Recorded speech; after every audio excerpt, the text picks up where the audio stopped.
I now give the floor to His Excellency Amon Murwira, Minister for Foreign Affairs and International Trade of Zimbabwe.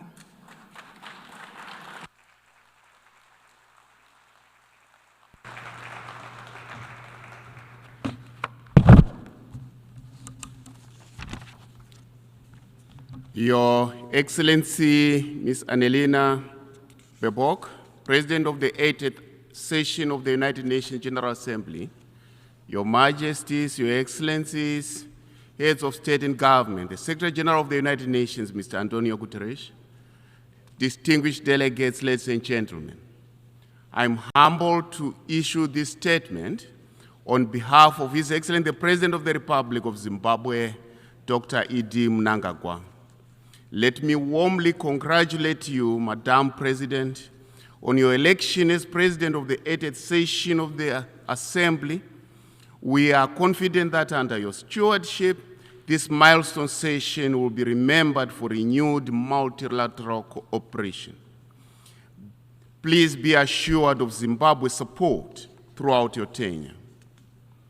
We also wish to pay tribute to your predecessor, His Excellency Philemon Young, for his leadership during a period marked by heightened geopolitical tensions and a retreat from multilateralism. This 80th anniversary of the signing of the UN Charter is a timely opportunity for us to reflect upon the journey of the past 8 decades. The resolve of the 50 nations that gathered in San Francisco in 1945 was to save the world from the scourge of war and conflict.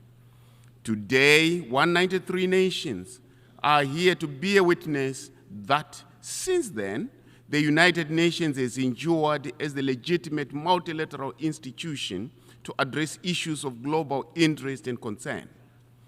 Yet, we commemorate this milestone at a time of profound uncertainty when the world is confronted by escalating conflicts, economic slowdowns, increasing poverty, and widening inequality, humanitarian tragedies, and the vagaries of climate change. Madam President, on the principle of multilateralism, it is our collective responsibility to recommit to the principles and purposes of the UN Charter for the benefit of the present and future generations. As Zimbabwe, we have anchored our foreign policy on multilateralism, guided by the principle of sovereignty, equality, and peaceful coexistence among nations. We believe that no nation can prosper in isolation. Zimbabwe's participation in multilateral processes is therefore aimed at advancing peace and security, human rights, and sustainable development for the integrity, dignity, and prosperity for all humanity. We welcome the Secretary General's UN 80 initiative on reforming the UN. The reform must allow the organization to evolve in line with contemporary realities, while strengthening and not diminishing the voice and participation of developing countries. Any reform that sidelines the aspirations of the global South runs contrary to this very spirit of the UN Charter.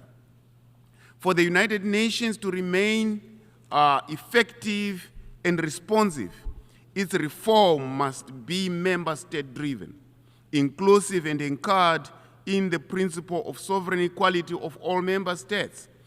This anniversary must, therefore, serve as a solemn reminder that humanity achieves more by working together than working apart and working against each other.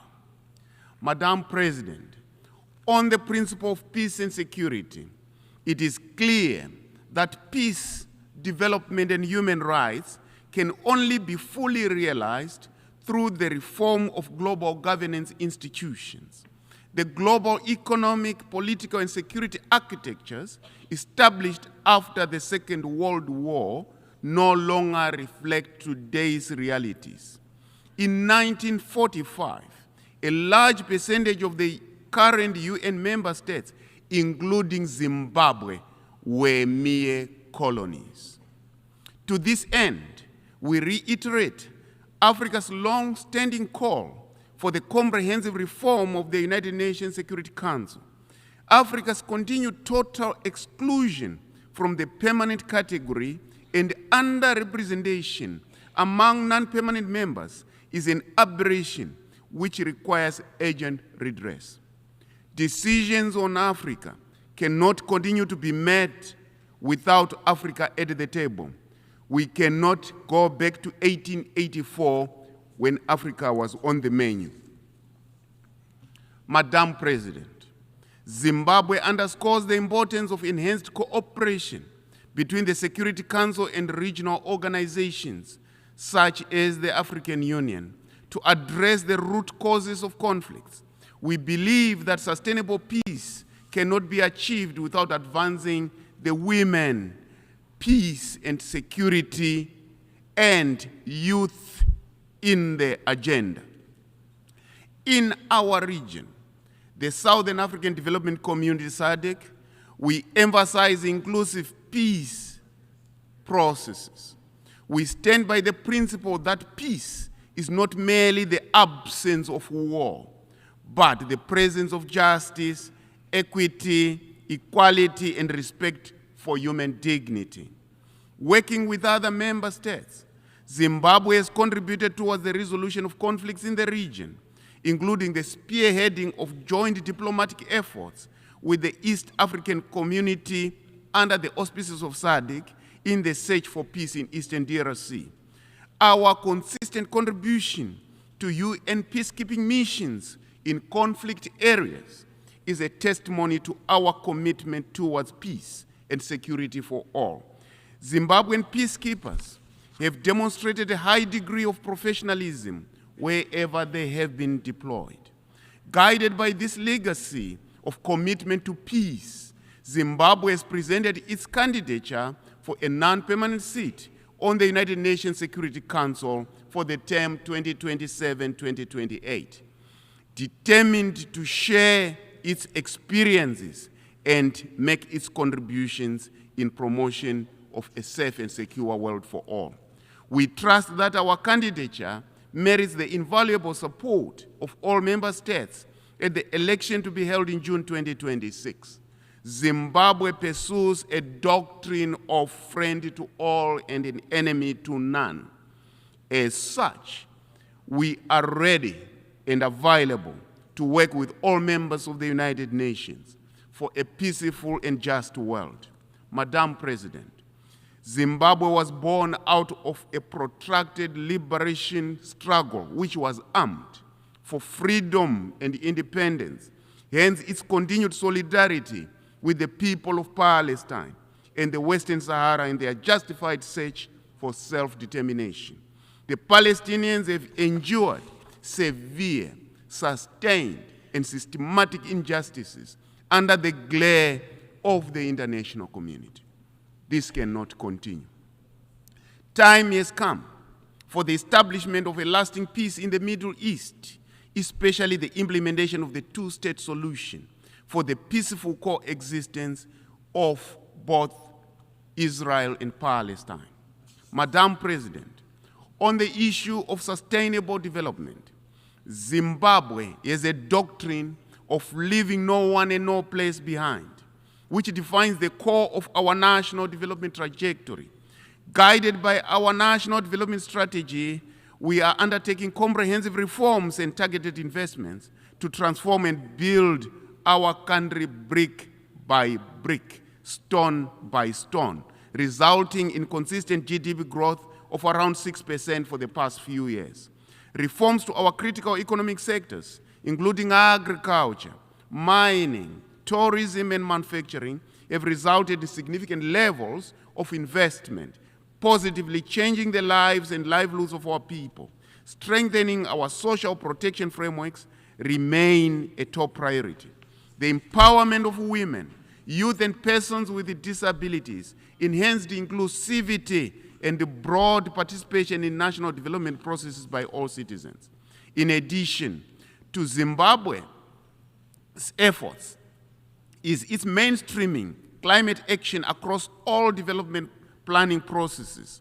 Our focus is on expanding renewable energy use, strengthening early warning systems, scaling up climate-smart agriculture, upping our irrigation systems. Zimbabwe is ready and available to share with the UN member states our successful conservation agriculture technique that we call Pfumvudza Intwasa, which is climate smart as a model, which is among the best, including other economic empowerment models. Madam President, we reaffirm our commitment to the Paris Agreement and the principle of common but differentiated responsibilities. As we approach COP30, Zimbabwe calls on all states to demonstrate greater ambition by enhancing their nationally determined contributions. Madam President, we welcome the adoption of our WAZA program of action for landlocked developing countries. We hope our commitment will be translated into tangible actions in line with the broader objective of reforming the international economic order to make it fairer, more inclusive, and responsive to the need of developing countries. The role of ICT and AI in transforming lives and accelerating development is indisputable. It is, however, equally observed that criminals are using ICT for harmful behavior with serious destabilizing consequences to society. Zimbabwe therefore remains supportive for the establishment of frameworks and strategies to combat the use of technology for criminal purposes. The global dialogue on AI governance should assist all countries. We applaud the deliberate effort by the UN Secretary General towards optimizing the benefits of technology while minimizing the potential harmful effects of the same. On financial architecture, we reiterate our support for the commitments undertaken at the 4th International Conference on Financing Development in Seville, Spain. It is important that we implement these commitments and also operationalize the SDG stimulus. Without the means to implement our collective action, regression is inevitable. The global economic and financial system remains skewed against the global south, compounding debt distress and entrenching poverty. The reform of the international financial architecture is a critical necessity to unlock development finance, especially for the developing countries that have remained peripheral to the development chain. Madam President, we emphasize the importance of a fair and rules-based international trading system that ensures equitable opportunities for all nations, particularly developing countries. On the principle of human rights, we uphold the principle of all rights, civil, economic, political, and social, including cultural, that are interdependent and indivisible. We reject attempts to elevate some rights over others. We equally reject the selective, arbitrary, political, and biased application of human rights frameworks and standards. We reaffirm our support through the non-aligned movement for a legally binding covenant on the right to development, an essential framework to strengthen the global development agenda. In December 2024, Zimbabwe abolished the death penalty, reaffirming our commitment to the sanctity of human life. Madam President, despite our gallant efforts towards national prosperity, we have continued to face challenges occasioned by the illegal, unilateral, coercive measures imposed on us. We therefore reiterate the call for the unconditional removal of these unjustified and unwarranted sanctions on Zimbabwe and for Zimbabwe to realize its full potential. Our people have remained resilient against this adversity, encouraged by the unwavering solidarity and support from our sister SADC countries and the African Union and other progressive partners across the world. We are greatly indebted to this magnanimous pillar of support. Zimbabwe also stands in solidarity with other nations under UCMs, especially the government and the people of Cuba in their continued fight against one of the longest economic blockades. we reiterate our call for the removal of this comprehensive embargo. We welcome the designation of 4 December as the International Day Against Unilateral Coercive Measures. This should increase voices against the human cost of sanctions, reaffirm diplomacy over domination, and advocate for a return to legality, legitimacy, and multilateral cooperation. Madam President, the United Nations today stands at crossroads amid multiple and intersecting crises. However, let us seize this anniversary to renew our covenant for peace, recommit to development, and strengthen the pillars of multilateralism that truly serves we the people. The greatest lesson from COVID-19 pandemic was that no one is safe until everyone is safe. Similarly, our sustainable future is possible only when we leave no one and no place behind. Let us build the future we all want, the future we are all proud of. I thank you.